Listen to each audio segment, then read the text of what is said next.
బ్రహ్మగారి యొక్క ఇల్లాలు బ్రాహ్మి. బ్రాహ్మి అంటే సరస్వతీదేవి.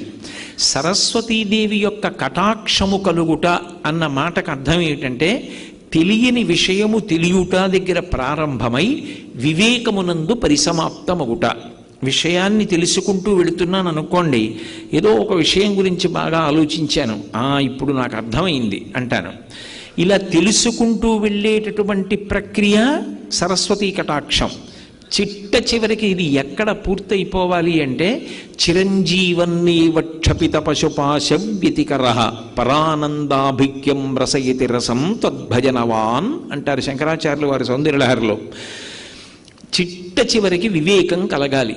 వివేకము అన్న మాటకు అర్థం ఏమిటంటే నిత్యానిత్య వస్తు వివేకం. ఏది ఎప్పుడూ ఉండేటటువంటి శాశ్వతమైనది, ఇది నిత్య వస్తువు, ఇది కదలదు, ఇది ఎప్పుడూ ఉంటుంది.